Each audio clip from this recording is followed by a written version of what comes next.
Hi everyone. आज हम start करते हैं government budget and the economy का नेक्स्ट टॉपिक, और वो है कंपोनेंट्स ऑफ बजट। जो कंपोनेंट्स ऑफ बजट हैं उनको हम स्ट्रक्चर ऑफ बजट भी बोल सकते हो आप, कि बेसिकली जो बजट है वो उसका स्ट्रक्चर क्या होता है। जो बजट हम सुनते हैं और देखते हैं तो उसके अंदर होता क्या है। तो बजट को दो पार्ट्स में डिवाइड किया होता है, एक रेवेन्यू बजट और एक कैपिटल बजट। ठीक है।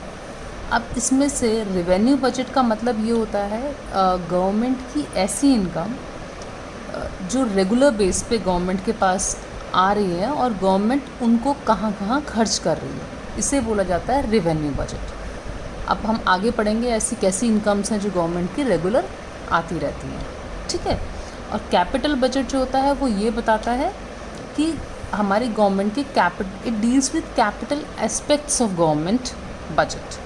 जो हमारी बेसिकली जो कैपिटल से रिलेटेड जो चीज़ें होंगी वो सब इस बजट के अंदर आएंगी। तो बजट के दो पार्ट्स हैं हमारे, जो हर साल गवर्नमेंट पेश करती है, उसको दो पार्ट में डिवाइड करके करती है, एक रेवेन्यू बजट और एक कैपिटल बजट। ठीक है। अब ये जो रेवेन्यू बजट है, इस बजट के अंदर भी आपकी दो चीज़ें हैं। एक तो रिसीट्स, जो इनकम गवर्नमेंट को हो रही है पूरे साल कैसी होगी, एस्टिमेटेड रेवेन्यू जो होगा आने वाले फिस्कल ईयर में, और रेवेन्यू एक्सपेंडिचर, कहाँ कहाँ उस पैसे को खर्च करेगी गवर्नमेंट। तो रेवेन्यू बजट को भी दो पार्ट्स में डिवाइड किया हुआ है। इसी तरह जो कैपिटल बजट है उसको भी दो पार्ट्स में डिवाइड किया है, capital receipts and capital expenditure. अब आप एक चीज़ ज़रूर ध्यान रखेंगे कि जो भी हम बजट के बारे में पढ़ रहे हैं, चाहे रिसीट पढ़ रहे हैं या एक्सपेंडिचर या कैपिटल रिसीट या कैपिटल एक्सपेंडिचर, सब कुछ हमारा एस्टिमेटेड है, क्योंकि हम नेक्स्ट ईयर के लिए प्लान करके सारी चीज़ों को एस्टिमेट किया गया है कि कितना खर्चा होगा, कितनी इनकम होगी। ठीक है। तो ये आपको ज़रूर ध्यान रखना है। क्लियर। अब हम इन चीज़ों को थोड़ा डिटेल में पढ़ते हैं। ओके। अब हमारी जैसे हमने पढ़ा कि हमारा पूरा बजट जो होता है उसको रेवेन्यू बजट और कैपिटल बजट में डिवाइड करते हैं, और जो रेवेन्यू बजट होगा उसको भी दो पार्ट में, एक रिसीट पार्ट और एक एक्सपेंडिचर। तो सबसे पहले हम पढ़ते हैं रेवेन्यू रिसीट क्या होता है।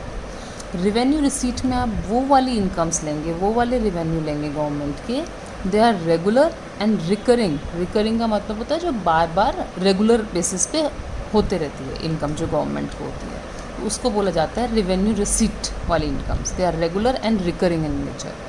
क्लियर।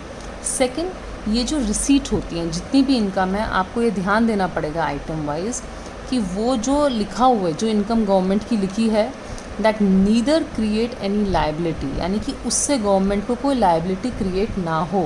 दैट मीन्स कि ऐसा नहीं हो कि गवर्नमेंट को वो वाली इनकम को बाद में रीपे करना पड़े। जैसे होता है ना, हम बोरो कर लेते हैं किसी से कुछ टाइम के लिए, पैसा उधार ले लिया, गवर्नमेंट ने मान लीजिए ज़रूरत पड़ी उधार लिया, पर वो कभी ना कभी तो वापस करना है, तो वो तो लाइबिलिटी क्रिएट करता है। ऐसी इनकम नहीं होनी चाहिए, पहली कंडीशन। ठीक है। Neither create any liability. Second, nor reduces asset, यानी ऐसा भी ना हो कि गवर्नमेंट को इनकम हो कुछ अपना सामान बेच के, कुछ बेचना पड़े तब जाके सामान आए, ऐसा भी कुछ नहीं होना चाहिए। ठीक है। तो it should not create any liability and nor reduces asset. तो ये दो कंडीशंस अगर किसी भी इनकम के लिए सेटिस्फाई होती हैं तो आप उसको रेवेन्यू रिसीट बोलेंगे। क्लियर। अब रेवेन्यू रिसीट भी आपकी दो टाइप की होती है, जैसे टैक्स रिवेन्यू और नॉन टैक्स रिवेन्यू। ठीक है। अब इसमें जैसे टैक्स रिवेन्यू हम पढ़ते हैं डिटेल में, कि टैक्स भी आपके दो टाइप के होते हैं, तो उसको हम डिटेल में और पढ़ लेते हैं। अच्छा, अब हम सोचें कि गवर्नमेंट की ऐसी इनकम जिससे लाइबिलिटी भी क्रिएट ना हो, ना हमारी एसेट भी गवर्नमेंट की रिड्यूस हो, तो ऐसी कौन सी इनकम होती है। पहले तो सबसे पहले टैक्स वाली ऐसी इनकम होती है जो गवर्नमेंट को रेगुलर और रिकरिंग नेचर की होती है, जो बार बार होती रहती है। ठीक है। और उसके लिए गवर्नमेंट को कुछ पे नहीं करना पड़ता वापस से, वो इनकम बस मिल रही है गवर्नमेंट को। ठीक है। उसको रीपे तो करना नहीं है, इसलिए टैक्स भी रेवेन्यू के अंदर आता है, रेवेन्यू रिसीट के अंदर। अब टैक्स भी हमारे दो तरह के होते हैं, एक होता है डायरेक्ट टैक्स और एक होता है इनडायरेक्ट टैक्स। डायरेक्ट टैक्स आप उसको बोलते हो जिसमें आपको एकदम इनकम के ऊपर हो रहा है, और जिस आदमी के ऊपर बर्डन है टैक्स का, जिसको पे करना है, वो उसको किसी और पर शिफ्ट नहीं कर सकता उस बर्डन को। जैसे कि इनकम टैक्स, अगर किसी सैलरीड पर्सन के ऊपर टैक्स देना है, उसकी एक लेवल से ऊपर इनकम है, उसको अगर वो पे करना है तो उसको वो किसी और को शिफ्ट नहीं करेगा कि भाई तुम मेरी जगह दे दो, ठीक है, वो उसी के ऊपर फ़र्क पड़ेगा उसका। तो burden line on same person, तो डायरेक्ट टैक्स इसको बोलते हैं कि उसी आदमी को वो टैक्स पे करना है। डायरेक्टली अफेक्ट इनकम लेवल, अब उसी आदमी की टैक्स पे करने पे इनकम भी अफेक्ट होगी, कम हो जाएगी। तो ये डायरेक्ट टैक्स के एक तरह से फीचर्स बोल सकते हैं कि ये कंडीशंस होती हैं डायरेक्ट टैक्स में। एग्जाम्पल्स कैसे हैं, जैसे इनकम टैक्स होता है, वेल्थ टैक्स होता है कि भाई कितनी वेल्थ है उस पर टैक्स लगेगा अगर एक लेवल से ज़्यादा अगर आपके पास वेल्थ है। डेथ ड्यूटी होता है, capital gain tax, corporate tax, जो बिज़नेस में लोग प्रॉफिट होता है उसके ऊपर जो टैक्स देते हैं उसे कॉर्पोरेट टैक्स बोलते हैं। अब इनडायरेक्ट टैक्स कौन से होते हैं? इनडायरेक्ट टैक्स होते हैं आपके जैसे कि जिसको शिफ्ट कर सकते हो आप दूसरे आदमी को, और वो डायरेक्टली आपकी इनकम को फिर इतना अफेक्ट नहीं करेगा। Burden of tax lie on different person. मान लीजिए उसका सबसे बड़ा एग्जाम्पल तो जीएसटी है आपका, custom duty, toll, stamp duty, ये सारे वो टैक्स हैं कि अगर आदमी जिसने ये बनाया है, प्रोड्यूस कर रहा है कोई भी गुड को, ये बेसिकली गुड्स और सर्विसेज के ऊपर होता है, ठीक है। तो जिन्होंने प्रोड्यूस किया गुड्स एंड सर्विसेज उनको उस पर पे करने की ज़रूरत नहीं है। जो आदमी उन गुड्स एंड सर्विसेज को ख़रीदेगा, आप कोई भी प्रोडक्ट देख लीजिए उसमें एक कुछ % टैक्स लिखा होता है कि जो आप पे कर रहे हैं, जीएसटी, ये सब। तो एक तरह से वो सारा जो टैक्स उस आदमी को पे करना था उसने वो अपने कस्टमर्स को या हमारे ऊपर शिफ्ट कर दिया, ठीक है। तो वो उसके ऊपर डायरेक्ट इम्पैक्ट नहीं हुआ उसका, इसलिए उनको इनडायरेक्ट टैक्स बोलते हैं। ये इनकम की तरह नहीं है कि आपकी इतनी इनकम है आपको पे करना है। तो burden of tax lie on different person, they can be avoided. अगर कोई आदमी ना खरीदे उस प्रोडक्ट को तो एक तरह से उसने उस प्रोडक्ट का टैक्स ही नहीं दिया, ठीक है ना।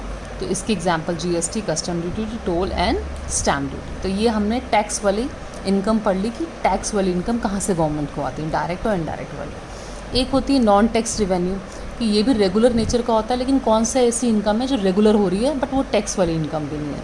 तो उसकी एग्जांपल्स है इंटरेस्ट, ठीक है। मान लीजिए गवर्नमेंट का कहीं से रेगुलर इंटरेस्ट आ रहा है, ठीक है, कहीं पे सेविंग्स है, कुछ है, उसका रेगुलर जो इंटरेस्ट आ रहा है तो वो गवर्नमेंट को पे नहीं करना वापस से, वो लाइबिलिटी भी क्रिएट नहीं कर रहा, ना एसेट बेचनी पड़ रही है, तो इंटरेस्ट हो गया।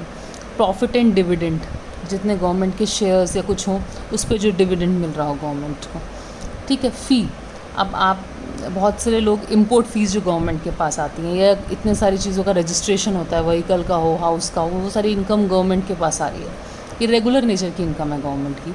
लाइसेंस फ़ी, हम जो लोग गन लेते हैं या व्हीकल्स लेते हैं उसकी लाइसेंस के लिए भी फ़ी पे करते हैं गवर्नमेंट को, तो वो सारा पैसा भी गवर्नमेंट के पास रेगुलर नेचर में आ रहा है, ठीक है। फ़ाइन एंड पेनल्टीज़, अगर आप ट्रैफिक रूल्स तोड़ देते हैं, कुछ देते हैं, आपके पास चालान पे करना पड़ता है आपको, वो भी किसके पास जा रहा है, गवर्नमेंट के पास जा रहा है, तो ये फ़ाइन एंड पेनल्टीज़ हो गए। गिफ्ट्स एंड ग्रांट्स, अगर गवर्नमेंट को कहीं से गिफ्ट्स और ग्रांट्स मिलती हैं तो वो भी एक तरह से इन जो रेगुलर बीच बीच में आती रहती हैं तो वो भी एक तरह से गवर्नमेंट की इनकम है रेगुलर, जो बाद में पे नहीं करनी है, और ना उन गवर्नमेंट की एसेट कम हो रही है उनसे, ठीक है। फोर फीचर भी एक एग्जांपल है। फोर फीचर का मतलब होता है गवर्नमेंट ने किसी को कॉन्ट्रैक्ट दिया कि भाई आपको ये बनाना है और उसने टाइम से नहीं पूरा किया, तो वो भी गवर्नमेंट की इनकम हो जाएगी, उसके ऊपर गवर्नमेंट पेनल्टी या कुछ लगा देती है। तो ये सारे वो एग्जांपल्स हैं जो जिनसे गवर्नमेंट को रीपे नहीं करना है, तो सर लाइबिलिटी क्रिएट नहीं हो रही है और ना अपनी एसेट बेचनी पड़ रही है। इन सबको हम रेवेन्यू रिसीट बोलते हैं। I hope it's clear to you, है ना। अब नेक्स्ट हमारी रिसीट्स होती हैं कैपिटल रिसीट, जो बिल्कुल हमारी रेवेन्यू रिसीट की ऑपोजिट होती हैं। जैसे उसमें हमारी लाइबिलिटी क्रिएट नहीं होनी चाहिए, तो कैपिटल रिसीट में आपकी लाइबिलिटी क्रिएट होती है, ठीक है। आपने मतलब अगर किसी से मनी लिया तो आपको रीपे करना है उसमें मनी, ऐसी इनकम। और रिड्यूसेस एन एसेट, या फिर आपने इनकम के लिए अपनी कोई एसेट बेचनी पड़ी हो आपको, तो वो भी इसके अंदर आएगी। तो exactly opposite of revenue receipt. तो अभी कौन कौन से एग्जांपल्स होते हैं इसके वो देख लो। जैसे फर्स्ट होता है बोरोइंग, अगर गवर्नमेंट को फंड्स की ज़रूरत है और गवर्नमेंट मनी लेना चाहती है उधार पे, अब वो पब्लिक से भी रेज़ कर सकती है, ठीक है, ओपन मार्केट में, या आरबीआई से ले सकती है उधार, या फ़ॉरेन किसी गवर्नमेंट से ले सकती है उधार, या वर्ल्ड बैंक या आईएमएफ इंटरनेशनल मॉनेटरी फंड से उधार ले सकती है। तो ये सारी जगह से अगर गवर्नमेंट लेती है, बोरो करती है, तो ये पैसा तो आ जाएगा, रेवेन्यू तो हो जाएगा गवर्नमेंट के पास, बट ये सारा पैसा गवर्नमेंट को कभी ना कभी वापस करना है, इसलिए इट क्रिएट्स लाइबिलिटी। तो ये हमारा कैपिटल रिसीट के अंदर आता है, because we have to repay this amount. Clear? तो पहली चीज़ जो आती है वो बोरोइंग कैपिटल रिसीट के अंदर आ गई। सेकेंड है recovery of loan. Recovery of loan ऐसी चीज़ है कि अगर गवर्नमेंट ने कभी किसी को पैसा दिया हुआ था पहले, वो पैसा अब मिल रहा है, मान लो किसी स्टेट में दिया हुआ था वो वापस कर रही है, या कहीं और उधार दिया हुआ था, तो वो पैसा गवर्नमेंट के पास वापस आ रहा है, तो वो इनकम हो गई गवर्नमेंट की। लेकिन वो इनकम कैसी इनकम है, उसके लिए गवर्नमेंट की एसेट कम हुई है, यानी गवर्नमेंट को पहले उसको पहले पैसा दिया तो था, ठीक है, तो वो पैसा ही तो वापस आया है। एक तरह से जो गवर्नमेंट के अब तक आप बोले डेटर्स थे, ठीक है, जो गवर्नमेंट को पैसा देते, तो डेटर्स, अगर कॉमर्स वाले बच्चे हैं तो समझ पाएंगे कि डेटर्स को हम एसेट में लिखते हैं, तो वो डेटर्स कम हो गए, उन्होंने हमारे पैसे वापस कर दिए, तो हमारी रिकवरी ऑफ लोन हो रही है, तो इट विल रिड्यूस एसेट, तो वो भी कैपिटल रिसीट के अंदर आएगी। ठीक है, नेक्स्ट है डिसइन्वेस्टमेंट। डिसइन्वेस्टमेंट का मतलब होता है अगर आप इन्वेस्ट कर रहे हैं किसी चीज़ में, उसका ऑपोजिट, कि आपने अपना जो इन्वेस्टमेंट था वो कम कर लिया उस जगह से, अपना शेयर, उसको डिसइन्वेस्टमेंट बोलेंगे। तो गवर्नमेंट की जो अपनी कुछ PSU होती है, पब्लिक सेक्टर यूनिट्स जो होती हैं, जो गवर्नमेंट के आप बोल सकते हैं इंडस्ट्रीज़ या कुछ जो होती हैं, वहाँ पे गवर्नमेंट का कंट्रोल होता है, गवर्नमेंट के बहुत ज़्यादा इक्विटी शेयर्स हैं उसमें होल्ड है, उसमें से अपना कुछ पार्ट गवर्नमेंट अगर बेच दे किसी दूसरे को, ठीक है, तो गवर्नमेंट को उसके बदले में वो लोग गवर्नमेंट को कुछ पैसा देंगे, तो वो गवर्नमेंट की इनकम हो जाएगी, कैपिटल रिसीट में आ जाएगा, तो वो भी गवर्नमेंट की इनकम है। बट उस इनकम को मिलने पे गवर्नमेंट का क्या कम हो रहा है, एसेट कम हो रही है। जो शेयर था गवर्नमेंट का उस PSU में, पब्लिक सेक्टर यूनिट में, वो जो होल्ड था वो कम हो गया, ठीक है, तो इसलिए ये रिड्यूस करता है एसेट ऑफ गवर्नमेंट। तो ये सारी वो चीज़ें हैं जो गवर्नमेंट की ईदर क्रिएट लायबिलिटी और रिड्यूस एसेट, तो इसलिए इन सबको हम कैपिटल रिसीट बोलते हैं। आई होप आपको ये अच्छे से रिसीट्स वाला तो कॉन्सेप्ट क्लियर हो गया होगा, जो हमने revenue receipts and capital receipt पढ़ा। नेक्स्ट वीडियो में हम लोग रेवेन्यू एक्सपेंडिचर और कैपिटल एक्सपेंडिचर हम ख़त्म करेंगे। Thank you so much. I hope you